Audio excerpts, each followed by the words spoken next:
இயேசு கிறிஸ்துவின் இனிய நாமத்தில் வாழ்த்துக்கள். மீண்டுமாக துளிர்க்கும் வசனம் நிகழ்ச்சிக்கு உங்களை அன்போடு வரவேற்கிறேன். மற்றும் ஒரு நல்ல செய்தியோடு உங்களை சந்திக்கிறதுல மிக்க மகிழ்ச்சி. செழிப்பு அப்படிங்கிறது தான் இன்றைக்குரிய தலைப்பு. ப்ராஸ்பரிட்டி. செழிப்பு அப்படின்னோடனே நமக்கு உங்களுக்கு என்ன ஞாபகம் வருது? செழிப்பான ஒரு வயல் அப்படின்னோடனே நம்முடைய கண்களுக்கு முன்பாக பச்சை பசேல் என்று அப்படியே அதுல எந்த ஒரு குறைவும் இல்லாம அப்படியே செழிப்பா இருக்கிற ஒரு வயலை நம்ம மனக்கண்கள்ல நம்ம பார்க்குறோம். ஒரு மரம் செழிப்பா இருக்கு, இல்ல ஒரு செடி செழிப்பா இருக்குன்னா, அதுல வந்து நல்ல பசுமையான இலைகளும், பூக்களும், பழங்களும் இருக்கிறது அது நம் மனக்கண்கள் முன்பாக வரும். அப்போ அந்த செழிப்பு அப்படின்னோடனே அதுல வந்து ஒரு மகிழ்ச்சி, ஒரு நிறைவு, ஒரு திருப்தி இருக்கும். அதே இது ஒரு காய்ந்த வறண்ட நிலம் அப்படின்னு சொன்னா, அது வந்து நமக்கு ஒரு ஏமாற்றம் அளிக்கக்கூடியதாய், துக்கமா இருக்கக்கூடியதா, ஒரு குறைவா இருக்கக்கூடியதா, ஒரு அதிருப்தி தரக்கூடியதா இருக்கும். இப்ப செழிப்புன்னோனே நமக்கு வருகிற ஒரு உணர்ச்சிக்கும், வறண்ட இடம், இல்ல காய்ந்து போன ஒரு மரம் அப்படின்னு சொன்னாலே அதனுடைய உணர்ச்சிக்கும் வித்தியாசம் இருக்கு. இப்போ வேதாகமத்துல செழிப்பு அப்படின்னு வர்ற பகுதி, தமிழ் வேதாகமத்துல என்னென்ன இடத்துலலாம் எது எல்லாம் செழிப்புன்னு சொல்லி வருது அப்படின்றது பார்க்கும்போது, சில வார்த்தைகள் வருது. ஆனா இது எல்லாமே ஆங்கில வேதாகமத்துல பார்த்தீங்கன்னா, ப்ராஸ்பர் அப்படின்னு வருது. தமிழ்ல ஆனா வித்தியாசமான வார்த்தைகள் பயன்படுத்தப்படுது. அத நாம இன்னைக்கு பார்க்க போறோம். அதாவது வ முதல்ல வந்து செழிப்பு அப்படின்னே இருக்குது. சில இடங்கள்ல, சில வசனங்கள்ல காரிய சித்தி அப்படின்னு வருது. அதுவும் ஆங்கிலத்தில ப்ராஸ்பர் அப்படின்னு தான் வருது. வாய்க்கும், அவன் செய்வதெல்லாம் வாய்க்கும் அப்படின்றதுக்கு அந்த இடத்துலயும் ப்ராஸ்பர் அப்படின்னு தான் வருது. வாழ்ந்து சுகமா இருத்தல் அப்படிங்கிறதையுமே ப்ராஸ்பர்னா ஆங்கிலத்துல கொடுக்கப்படுது. அப்போ ப்ராஸ்பரிட்டி அப்படிங்கிறது செழிப்பு, காரிய சித்தி, செய்யறது வாய்க்கிறது, வாழ்ந்து சுகமா இருக்கிறது எல்லாத்துக்குமே ஒரே ஒரு வார்த்தை, அந்த வார்த்தை தான் பயன்படுத்தப்படுது. செழிப்பு அப்படின்னு நம்ம எடுத்துக்கொள்ளலாம். இப்போ செழிப்பா இருக்கிறது ஆண்டவருடைய சித்தமா அப்படின்னு பார்த்தா, ஆண்டவர் அதை விரும்புகிறார்ன்றதுக்குரிய வசனங்கள நான் சில வசனங்கள காட்டுறேன். நம்ம நினைக்கிறோம் செழிப்புன்னு உடனே பணம் மட்டும் நினைக்கிறோம். பணம் நெறைய இருந்தா செழிப்பா இருக்கிறாங்க. இல்ல.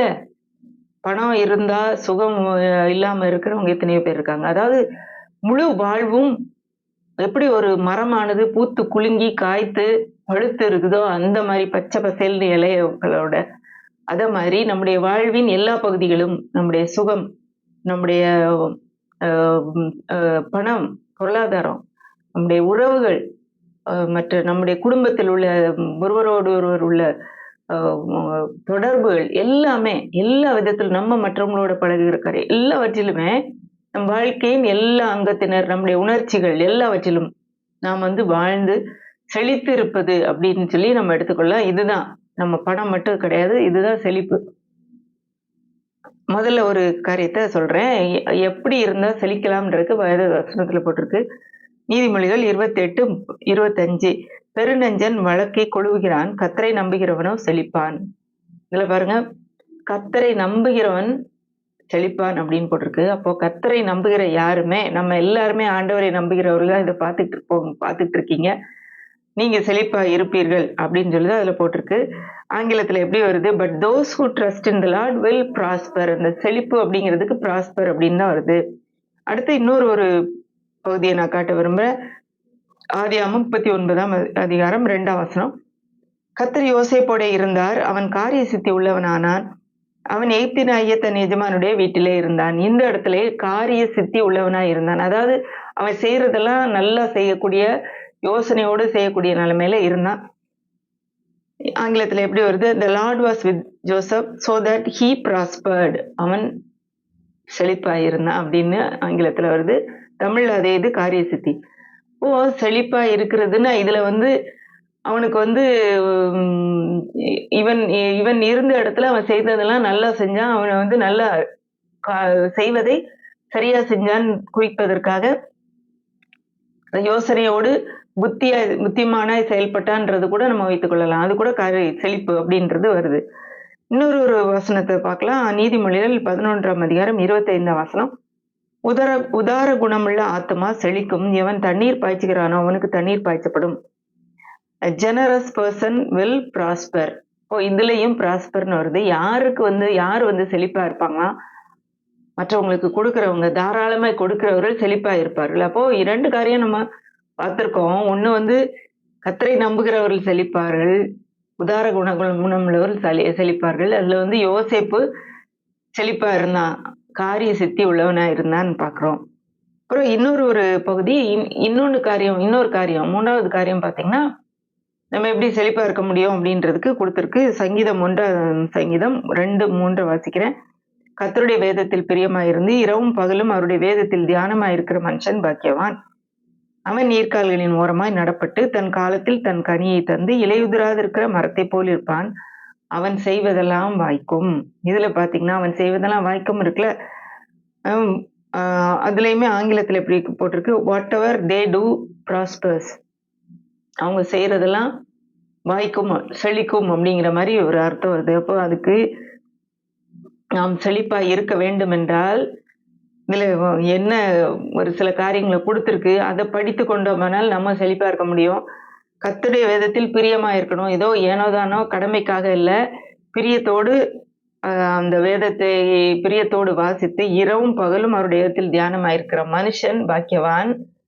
ராத்திரியும் பகலும் எப்படி பைபிளை திறந்து வச்சுட்டே உட்கார முடியுமா? இல்ல, நம்ம மனசுல அந்த வசனங்களை மனதில் கொண்டு வந்து எல்லா நேரமும் அதோடு நம்முடைய வாழ்க்கையை தொடர்படுத்தி வாழும்போது பாக்கியவான்களா இருப்பார்கள். என்ன அடுத்து வருது பாருங்க.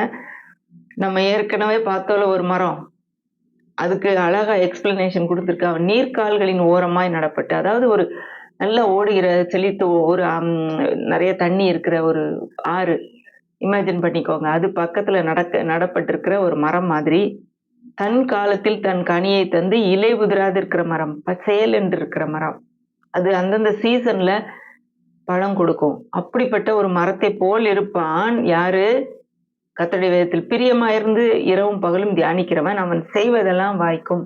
இப்ப இதுலயும் செழிப்பு அப்படின்றதுக்கு ஒரு வார்த்தை செய்வதெல்லாம் வாய்க்கும் அப்படிங்கிறது வருது. இதே ஒரு பகுதியை தான் இதே கருத்தை தான் வேதாகமத்தின் இன்னொரு வசனத்துல கூட நம்ம பார்க்க முடியும். யோசுவா 1ஆம் அதிகாரம் 8ஆம் வசனத்துல யோசுவாவுக்கு ஆண்டவர் சொல்லுகிற ஒரு கட்டளை, அதை வாசிக்கிறேன். இந்த நியாயப்பிரமாண புஸ்தகம் உன் வாயை விட்டு பிரியாதிருப்பதாக, இதில் எழுதியிருக்கிறவைகளின் படியெல்லாம் நீ செய்ய கவனமா இருக்கும்படி இரவும் பகலும் அதை தியானித்துக் கொண்டிருப்பாயாக. அப்பொழுது நீ உன் வழியை வாய்க்க பண்ணுவாய், அப்பொழுது புத்திமானாயும் நடந்து கொள்வாய். இதுலயும் பாத்தீங்கன்னா நியாயப்பிரமாண புத்தகம்ன்றது வேதத்தில் கொடுக்கப்பட்டவைகளை நீ வந்து வாயை விட்டு பிரிய கூடாதுன்னா எல்லா நேரம் அதை பத்தி சொல்லிட்டே இரு. அதுல எல்லாம் எழுதியிருப்பவைகள்லாம் செய்யறதுக்கு நீ கவனமா இரு. இரவும் பகலும் தியானித்து கொண்டே இரு. அதுக்கும் இதுக்கும் ரொம்ப வித்தியாசமே இல்லை பாருங்களேன். ஒரே தான் வேத வசனத்துல, அதே வெவ்வேறு பகுதியா இருந்தாலும் அதே கருத்தை சொல்லுது. அப்பொழுது நீ உன் வழியை வாய்க்க பண்ணுவாய், புத்திமானாயும் நடந்து கொள்வாய். ஆங்கிலத்துல எப்படி போட்டிருக்கு, then you will be prosperous and successful. இதுல பாருங்களேன், வெற்றிகரமா வாழ்வ, நீ செழிப்பாயும் இருப்ப. இப்போ இந்த வேத வசனத்தை பிரியமாய் தியானித்து கொண்டு இருக்கிறவர்கள் செழிப்பா இருப்பார்கள் அப்படின்னு நம்ம பார்க்கிறோம். இப்போ ஒரு வசனத்தையும் நான் பார்க்கலாம். இதுதான் நான் இன்னைக்கு என்னுடைய எடுத்துக்கொண்டதுன்னு முக்கியமான நோக்கம், அடிப்படை வசனமா அதை எடுத்துக்கொள்ளலாம். நம்ம எப்படி செழிப்பாய் வாழ முடியும், அதுல வந்து ஆண்டவர் வந்து செழிப்பாய் வாழ்றதுக்கு ஒரு வழியை கொடுத்திருக்கிறாரு. அதுல பார்த்தா கர்த்தரை நம்புகிறது ஒண்ணு, உதார குணமாய் எல்லாத்துக்கும் நல்ல தாராளமாய் கொடுக்கிறது ஒண்ணு, கர்த்தருடைய வேதத்தின் மேல் பிரியமா இருந்து இரவும் பகலும் அதுல தியானமா இருக்கிறவன் ஒண்ணு. அடுத்து 3 காரியம். 4வது காரியம் 3 யோவான் 2ஆம் வசனம் வாசிக்கிறேன். பிரியமானவனே, உன் ஆத்துமா வாழ்கிறது போல நீ எல்லாவற்றிலும் வாழ்ந்து சுகமாய் இருக்கும்படி வேண்டுகிறேன். இதுலயும் பாத்தீங்கன்னா வாழ்ந்து சுகமாய் இருக்கும்படி வேண்டுகிறேன் அப்படின்னு சொல்லி போட்டிருக்கு. நான் ஆங்கிலத்துல எப்படி வருது, I pray that you may prosper in all things and be in health as your soul prospers.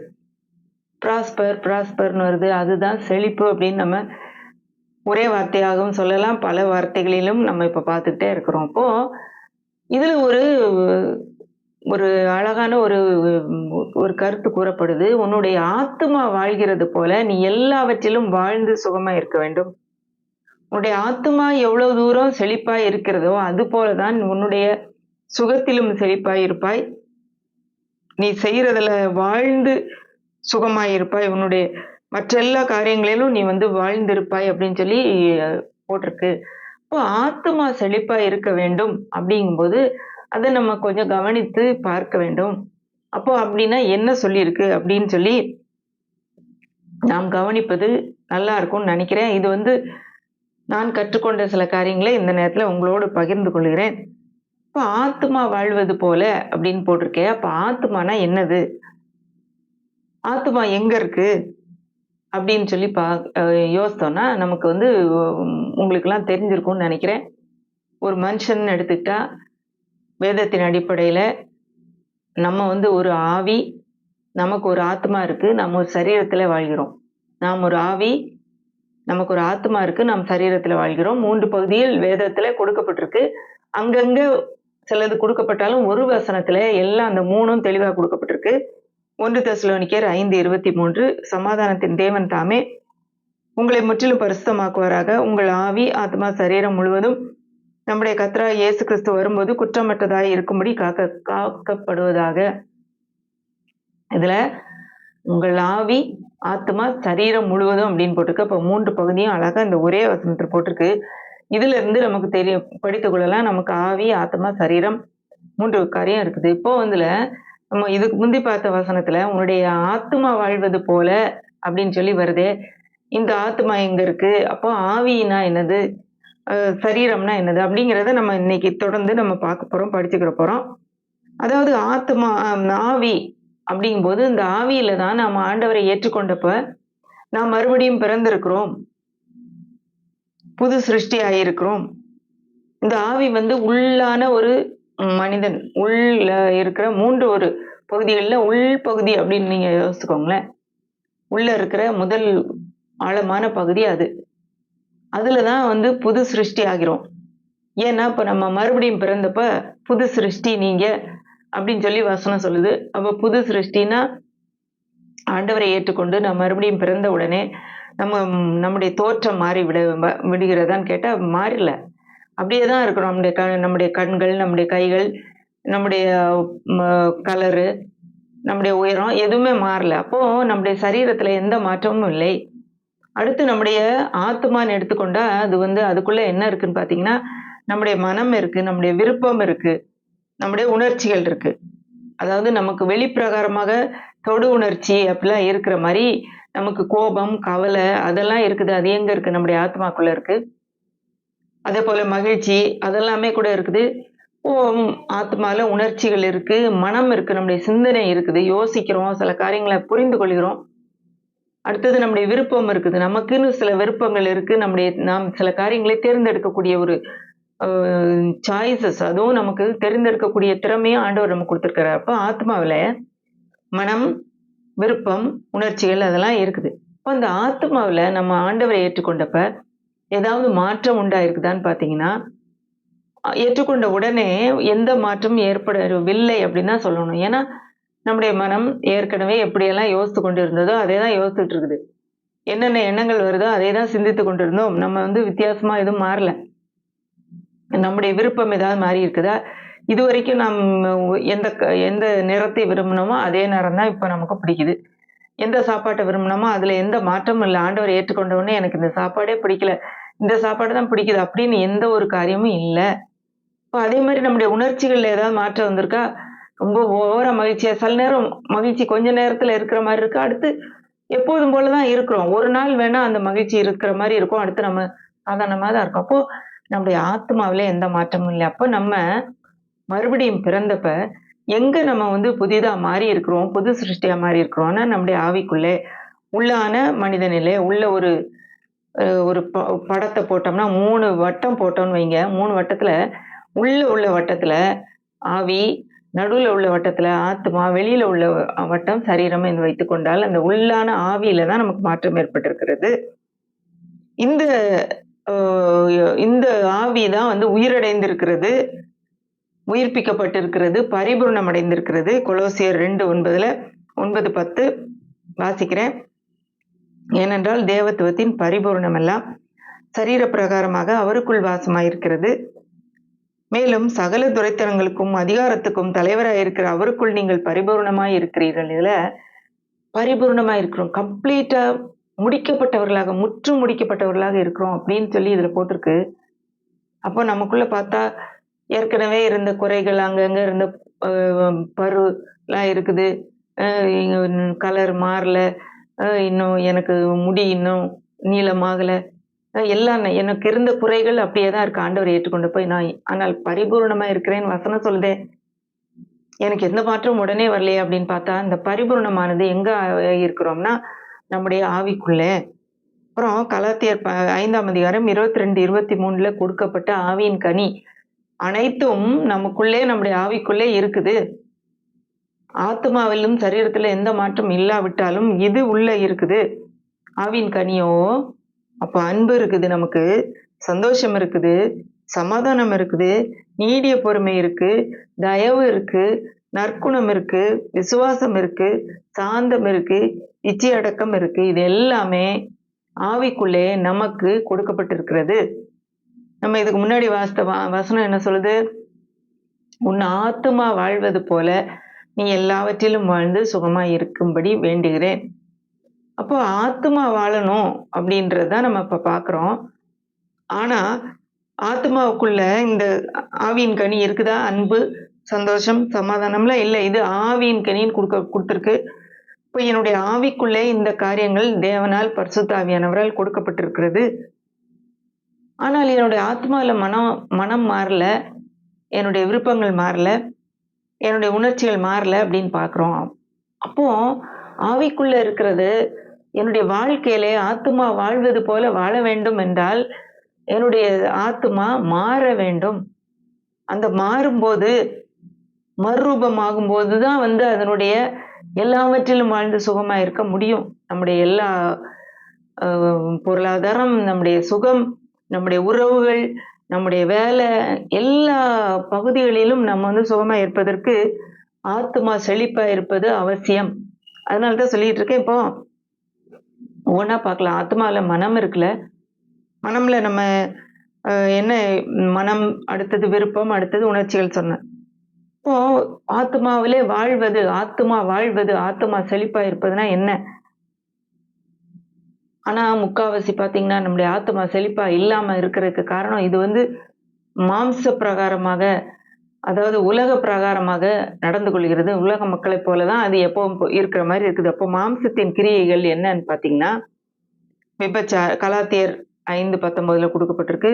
விபச்சாரம், வேசித்தனம், அசுத்தம், காம விகாரம், விக்கிரகாராதனை, பில்லி சூனியம், பகைகள், விரோதங்கள், வைராக்கியங்கள், கோபங்கள், சண்டைகள், பிரிவினைகள், மார்க்க பேதங்கள், பொறாமைகள், கொலைகள், வெறிகள், களியாட்டுகள் முதலானவைகளை இப்படிப்பட்டவைகளை செய்கிறவர்கள் தேவனுடைய ராஜ்யத்தை சுதந்திரிப்பதில்லை என்று நான் முன்னே சொன்னது போல இப்பொழுது உங்களுக்கு சொல்கிறேன். இதுல நம்ம நினைக்கிறோம் பெரிய கொலை செஞ்சா பெரிய பாவி அப்படின்னு நினைக்கிறோம். ஆனா இதுல பக்கத்திலே பொறாமைகள் போட்டிருக்கு. பொறாமைக்கு அடுத்து கொலை வருது. இப்போ இதெல்லாம் நம்ம ஆண்டவரை ஏற்றுக்கொள்வதற்கு முன்பாக நமக்கு இருந்த காரியங்கள். ஆண்டவரை ஏற்றுக்கொண்ட பிறகு கூட சில காரியங்கள் நமக்கு வந்துருது, கோபம் வந்துருது, எரிச்சல் வந்துருது, அதெல்லாம் கூட இதுல இருக்குதே. சண்டை போடுறோம். அப்போ நம்ம ஆண்டவரை ஏற்றுக்கொள்ளலையா? நமக்கு கேள்வி வரும். நான் இப்போ ஆண்டவரை ஏற்றுக்கொள்ளாம போயிட்டேன்னு. அப்போ அதுக்குதான் இப்போ நம்ம இந்த மனதை எப்படி புதிதாக்கணும்னு சொல்லிதான் நான் இப்ப உங்களுக்கு சொல்லி தர போறேன். அதன் மூலமாக தான் ஆத்மா வாழ முடியும். ஆத்மா வாழ்ந்து செழிப்பா இருக்கும்போது தான் நம்ம எல்லாவற்றிலும் வாழ்ந்து சுகமா இருக்க முடியும். இந்த காரியங்களிலிருந்து நம்ம விடுபட வேண்டுமென்றால் நம்ம என்ன செய்யணும்? இது மனசுல நான் முதல்ல பார்த்திருக்கோம். அடுத்து பாருங்க, நம்முடைய விருப்பம். நம்முடைய விருப்பம்ல நம்ம இது நம்ம தீர்மானம் எடுக்கக்கூடிய இடம். நான் இதை செய்வேன், இதை செய்ய மாட்டேன்னு சொல்லி தீர்மானம் எடுக்கக்கூடிய இடமும் ஆத்மால தான் இருக்கு. இப்போ ரோமர் 12ஆம் அதிகாரம் 1ஆம் வசனத்தை நான் வாசிக்கிறேன். அப்படி இருக்க சகோதரரே, நீங்கள் உங்கள் சரீரங்களை பரிசுத்தம் தேவனுக்கு பிரியமான ஜீவ பலியாக ஒப்புக் கொடுக்க வேண்டும் என்று தேவனுடைய இரக்கங்களை முன்னிட்டு உங்களை வேண்டிக் கொள்கிறேன். இதுவே நீங்கள் செய்யத்தக்க புத்தியுள்ள ஆராதனை. இதுல பவுல் என்ன சொல்றாரு?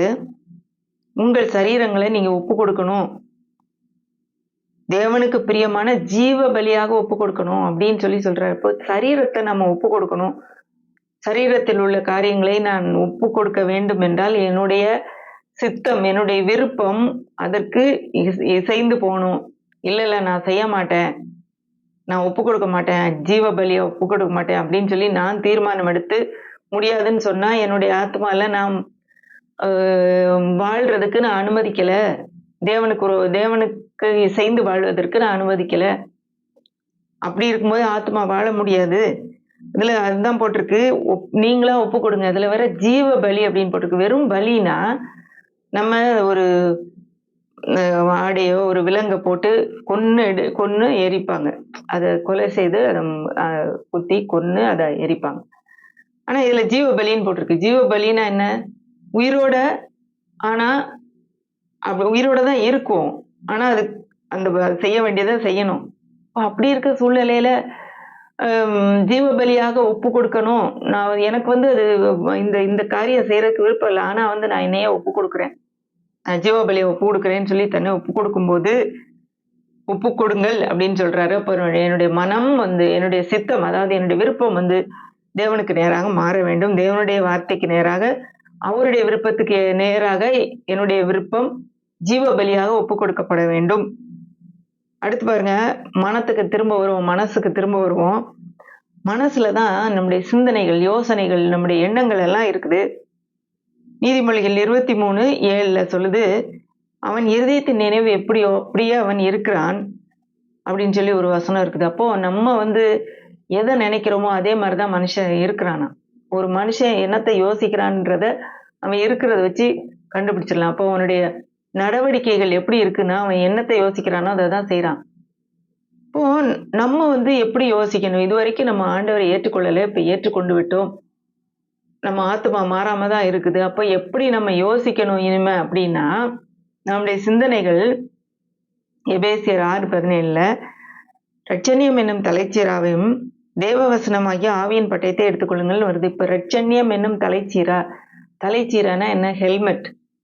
ஒரு ஹெல்மெட்டை தலையில போட்டா எப்படி இருக்கும்? அதாவது ரட்சிப்புன்ற ஒரு ஹெல்மெட்டை நம்ம போட்டுட்டு அந்த ரட்சிப்பு ஹெல்மெட் வழியா நம்ம யோசிக்கணும். இது வரைக்கும் நான் வேற மாதிரி யோசித்தேன், இப்ப நான் ரட்சிக்கப்பட்டவள், எனக்கு தேவன் என்ன கொடுத்திருக்கிறாரு, என்னுடைய சிந்தனை வேற வழியா போகுதா, இப்ப நான் இந்த இது கிடையாது, நான் பழைய ஆள் கிடையாது அப்படின்னு சொல்லி முதலாவது என்னுடைய மனதை நான் மாற்ற வேண்டும். ரோமர் 12:2 நான் வாசிக்கிறேன். நீங்கள் இந்த பிரபஞ்சத்துக்கு ஒத்த வேஷம் தெரியாமல் தேவனுடைய நன்மையும் பிரியமும் பரிபூர்ணமான சித்தம் என்னதென்று பகுத்தறியத்தக்கதாக உங்கள் மனம் புதிதாகிறதுனாலே மறுரூபமாகுங்கள். இதுல ஒரு முக்கியமான ஒரு காரியம் கொடுக்கப்பட்டிருக்கு, மனம் புதிதாகுதல். ஆத்மாவிலே உள்ள மனம் புதிதாகும் போது நம்ம மறுரூபமாக முடியும். ஆத்மா மறுரூபமாகும் போது செழிப்பா இருக்க முடியும். அதன் மூலமாக நாம் வாழ்ந்து எல்லாவற்றிலும் சுகித்திருக்க முடியும். இப்போ மனம் புதிதாகிறதுனாலே மறுரூபமாகுங்கள்னா, அதுக்கு முன்னாடி ஆரம்பிக்கும் போது என்ன சொல்லுது?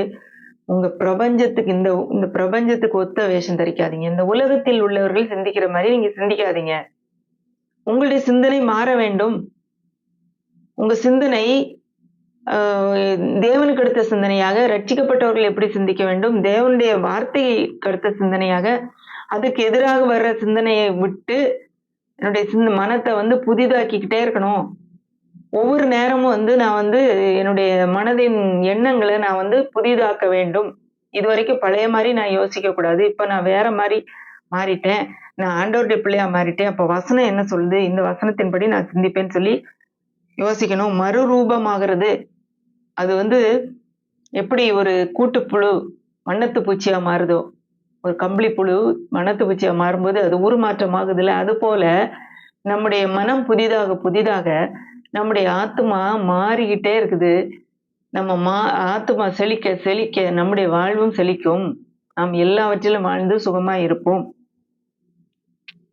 இன்னொரு காரியம், அதுல அந்த மனம் புதிதாகிறதுக்கு ஒரு வசனம் இருக்கு.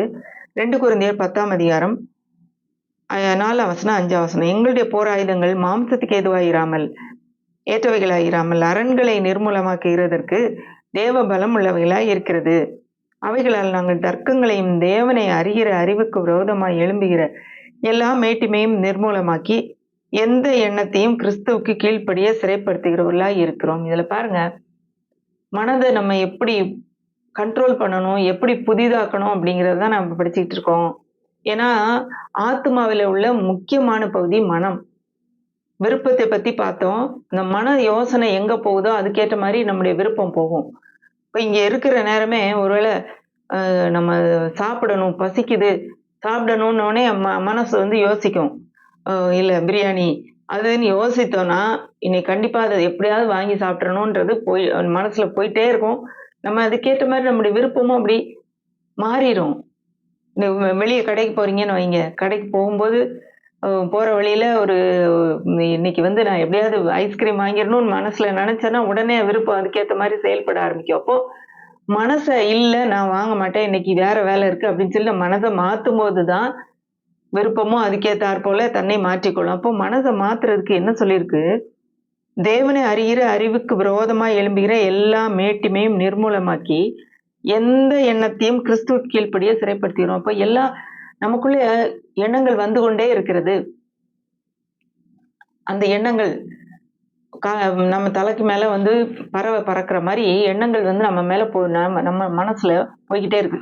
அவைகள் வந்து நம்முடைய எண்ணங்களா இருக்கலாம், ஆண்டவர் கொடுக்குற எண்ணங்களா இருக்கலாம், சில நேரம் பிசாசு கொடுக்குற எண்ணங்களா இருக்கலாம். எல்லா எண்ணங்களும் நம்முடைய மனதுக்குள்ள போயிட்டே இருக்கு. இப்போ போகும்போது அந்த எண்ணங்களை சிறைப்பிடிக்க தெரியணும். அதாவது தேவையில்லாத எண்ணங்களை சிறைப்பிடிக்கணும். எந்த கிறிஸ்துவுக்கு மேலாக போகிற எண்ணங்கள், கிறிஸ்துவுக்கு அதாவது கிறிஸ்து கொடுத்திருக்கிற அவருடைய வேத வசனத்துக்கு மேலாக போகிற மாறாக போகிற எண்ணங்களை எல்லாம் சிறைப்பிடிக்க நம்ம தெரியணும் அப்படின்னு சொல்லி படிக்கிறோம். இதுல எல்லா மேட்டிமையான எண்ணங்களையும் சிறைப்பிடிக்க வேண்டும். அப்பனா நம்ம மனசுல வர்ற எண்ணங்களை எல்லாவற்றையும் நம்ம யோசிக்கணும்னு அவசியம் கிடையாது. தலைக்கு மேல பறவை பறக்கிற ஒவ்வொரு பறவையும் நம்முடைய தலையில கூடு கட்ட நம்ம அனுமதிக்க கூடாது. இது எனக்கு இல்ல, நீ போ வெளியே, என் தலையில நீ கூடு கட்ட முடியாதுன்னு சொல்லி அதை விரட்டுற மாதிரி நம்ம வந்து தேவையில்லாத எண்ணங்களை நாம் விரட்டி அடிக்க வேண்டும். இது வந்து முதல்ல நமக்கு கஷ்டமா இருக்கும். அப்போ போக போக அது பழகிரும். ஏன்னா நமக்கு வந்து தெரியும், ஐயோ நம்ம இது தேவையில்லாத யோசிக்கிறோம், இது அன்பில்லாத எண்ணம், நான் இதை யோசிக்க மாட்டேன். நான் ஏன்னா ஆண்டவருடைய பிள்ளை, இப்படி எனக்கு தெரியும், நான் இப்படி எனக்கு ஆவியின் கனி இருக்குது, அந்த உள்ளுக்குள்ள இருக்க அன்பு இருக்கிறதுனால நான் வந்து இந்த அன்பற்ற காரியத்தை நான் யோசிக்க மாட்டேன். யோசிக்க மாட்டேன்ற போது அடுத்தது என்ன செய்யறதுக்கும் அது வராது. ஏன்னா என்னுடைய விருப்பமும் அந்த பக்கம் போகாது, என்னுடைய உணர்ச்சிகளும் அந்த பக்கம் போகாது. இப்போ அன்பு அதே மாதிரி ஒவ்வொன்று சந்தோஷம் இருக்கும். சூழ்நிலைகள் மாறா இருந்தா கூட, ஏன்னா என்னுடைய எண்ணம் அப்படி போகக்கூடாது, நான் கிறிஸ்துவுக்கு மாறா நான் போக மாட்டேன்னு என்னுடைய எண்ணத்தை சிறைப்பிடித்துக் கொள்வேன். சிறைப்பிடித்து சந்தோஷமான காரியத்தை விருப்பத்தோட செய்வதற்கு நான் தீர்மானம் எடுத்து என்னுடைய உணர்ச்சிகள் அதுக்கு நேரா செலுத்துவேன், சந்தோஷத்தை கொண்டு வருவேன்னு சொல்லி நம்ம தீர்மானம் எடுக்க முடியும். இப்ப எந்த எண்ணத்தையும் கிறிஸ்துவுக்கு கீழ்ப்படியே சிறைப்படுத்துகிறவர்களா இருக்கிறோம் அப்படின்னு ஒரு வசனத்தை பார்த்தோம். இதெல்லாம் மனதை பற்றி பார்த்து கொண்டு இருக்கிறோம். பிலிப்பியர் 4:8 வாசிக்கலாம். கடைசியாக சகோதரரே, உண்மை உள்ளவைகள் எவைகளோ, ஒழுக்கம் உள்ளவைகள் எவைகளோ, நீதி உள்ளவைகள் எவைகளோ, கற்புள்ளவைகள் எவைகளோ, அன்புள்ளவைகள் எவைகளோ, நற்கீர்த்தி உள்ளவைகள் எவைகளோ, புண்ணியம் எதுவோ, புகழ் எதுவோ அவைகளையே சிந்தித்துக் கொண்டிருங்கள். இதுல பாருங்க, அழகா பவுல் சொல்றாரு, எது நம்ம யோசிக்கணும்ன்றக்கு ஐடியா கொடுக்குறாரு. உண்மை உள்ளதை யோசிங்க, ஒழுக்கம் உள்ளதை யோசிங்க, நீதி உள்ளவைகளை யோசிங்க, கற்புள்ளவைகளை யோசிங்க, அன்புள்ளவைகளை யோசிங்க, நற்கீர்த்தி உள்ளவைகளை யோசிங்க, புண்ணியம் எதுவோ யோசிங்க, புகழ் எதுவோ அவைகளையே சிந்தித்துக் கொண்டிருங்கள். நம்முடைய சிந்தனைகள் எவைகளை சிந்திக்க வேண்டும் என்று கூட ஐடியா கொடுத்துட்டாங்க. இதெல்லாம் நீங்க யோசிங்க, உங்கள் சிந்தனைகளை சிறைப்படுத்துங்க. தேவையில்லாத காரியங்களை சிறைப்படுத்திருங்க, தேவையான காரியங்களை நல்லா யோசிங்க. அதாவது தேவனுடைய வசனத்துக்கு அடுத்த காரியங்களை, அன்புள்ளவைகளை, இது கொடுத்துருக்கேன், இதுக்கு அடுத்த காரியங்களை நீங்க தொடர்ந்து சிந்தித்துக் கொண்டிருங்கள். அதாவது நம்ம ஆவியில புதிதா பிறந்திருக்கிறோம். ஆனா நம்முடைய வசனம் நம்ம இன்னைக்கு பார்த்தோம். என்ன நம்ம இன்னைக்கு நம்முடைய தலைப்பு என்னன்னு பாத்தீங்கன்னா, செழிப்பு பத்தி தான் பேசிட்டு இருக்கோம். நம்ம செழிப்பா இருக்கணும், மரம் செடி கொடிகள் செழிப்பா இருக்கணும் நம்ம நினைக்கிற மாதிரி அது நம்முடைய வாழ்க்கை செழிப்பா இருக்க வேண்டும் என்பது எல்லாருடைய விருப்பம்தான். வேதவசனத்தின்படி கர்த்தரை நம்புகிறவன் செழிப்பான், உதார குணமுள்ள ஆத்மா செழிக்கும் அப்படின்னு நம்ம பார்த்தோம். அடுத்து வாய்க்கும்ங்கிறதும் செழிப்புங்கிறதும் கிட்டத்தட்ட ஒரே பொருள் தான் அப்படின்னு நம்ம பார்த்தோம். அப்படி இருக்கும்போது எப்படி நம்ம செழிப்பா இருக்கலான்றதுக்கும் ஆண்டவர் ஐடியா குடுக்குறாரு. இரவும் பகலும் தேவனுடைய வசனத்திலே தியானமா இருக்கும்போது, அவன் செய்வதெல்லாம் வாய்க்கும், அவனுடைய வழியெல்லாம் வாய்க்கும், வெற்றிகரமாய் வாழ முடியும் அப்படின்னு சொல்லி பார்த்தோம். அப்போ இன்னொரு காரியமும் 4வது காரியம் என்னன்னா, நம்முடைய ஆத்துமா எவ்வளவுக்கு செழிப்பாய் வாழ்கிறதோ, அந்த அளவுக்கு தான் நம்முடைய வாழ்க்கை செழிப்பாய் வாழ முடியும் அப்படின்னு பார்த்தோம். அதுல தான் நம் மனம், விருப்பம், உணர்ச்சிகள் அத பத்தி பேசிட்டு இருக்கும்போது, மனத்த பற்றி சொன்னேன். மனம் எப்படி இருக்குதோ அப்படிதான் மனுஷன் போவான் அப்படின்ற வசனத்த நான் உங்களுக்கு காட்டினேன். இந்த மனதுல புதிதாக வேண்டும் அப்படிங்கிறத நம்ம பார்த்தோம். மனதை இந்த உலகத்துக்கு ஏற்றாற்போல அல்ல, தேவனுடைய வசனத்துக்கு ஏற்றாற்போல நம்மளை புதிதாக்க வேண்டும். அப்பதான் நம்ம மறுரூபமாக முடியும். செழித்து வாழ முடியும். என்னுடைய ஆத்மா முழுவதும் மாறுறதுக்கு அதான் வழி. ஏன்னா, ஆவி இருக்கு, ஆத்மா இருக்கு, சரீரம் இருக்கு. இந்த ஆத்மா மாறலைன்னா, என்னுடைய வாழ்க்கை மாறுறதுக்கு வாய்ப்பே இல்ல. ஆவிக்குள்ள இருக்கிற எல்லாமே என் ஆத்மா வழியா தான் என்னுடைய சரீரத்துக்கும், என்னுடைய வாழ்க்கைக்கும், வெளியும் மற்றவர்களுக்கும் செல்ல முடியும். அப்போ அந்த ஆத்மா வாழ்ந்திருக்க வேண்டும்ன்றதான் பார்த்தோம். இப்போ எண்ணங்கள புதுப்பிக்கணும்னு பார்த்தோம். அடுத்து எண்ணங்கள கட்டுப்படுத்தணும் அப்படின்னு பார்த்தோம். எண்ணங்கள்ல எவைகளை சிந்திக்கணும்னு பார்த்தோம். இதெல்லாம் யோ மனத நம்ம முதல்ல திருப்பிட்டோம் அப்படின்னா, விருப்பம் தன்னை போல திரும்பவும், உணர்ச்சிகள் தன்னை போல திரும்பும். நம்முடைய ஆத்மா மறுரூபமாகும்போது, செழித்து வாழும்போது, நமக்குள்ள இந்த தேவையில்லாத எண்ணங்கள் வராது. கசப்பு, வெறுப்பு, கோபம், எரிச்சல், பொறாமை, கொலைகள், வெறியல் அதெல்லாம் வரவே வராது. ஏன்னா ஆத்மா வேத வசனத்துக்கு ஏற்றாற் போல திருப்பப்பட்டதா இருக்கிறது. தேவனுக்கு பிரியமான காரியங்களிலே திருப்பப்பட்டதா இருக்கிறது. அப்படி நம்முடைய செயலும் அதற்கேற்றாற் போல மாறும். அப்போ ஆவியும் ஆத்மாவும் சேர்ந்து இணைந்து செயல்படும்போது சரீரம் அதை போல ஏற்கனவே அதே இணைந்து அதே இதுல செயல்படும்போது நம்முடைய ஆத்மா வாழ்வது போல எல்லாவற்றிலும் வாழ்ந்து செழிப்பா இருக்க முடியும். இப்போ முக்கியமா நம்முடைய வாழ்க்கையின் செழிப்புக்கு ஒரு முக்கிய பங்கு வகிக்கிறது என்னன்னு பாத்தீங்கன்னா நம்முடைய ஆத்மா.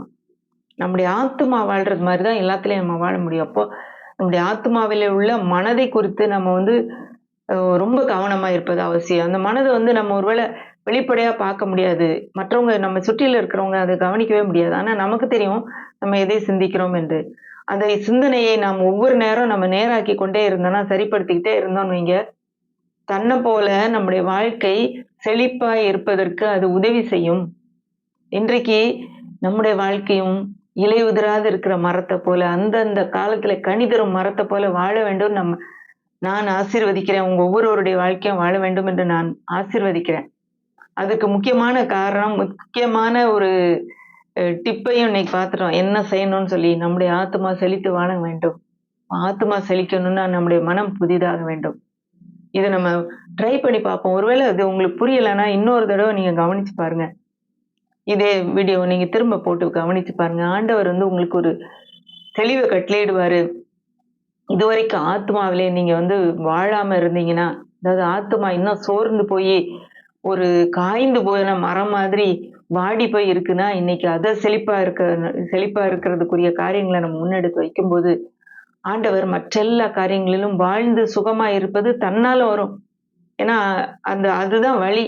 ஏன்னா உள்ள ஆண்டவர் சரி பண்ணிட்டாரு. அவர் பரிபூர்ணமா நமக்குள்ளே இருக்கிறார்.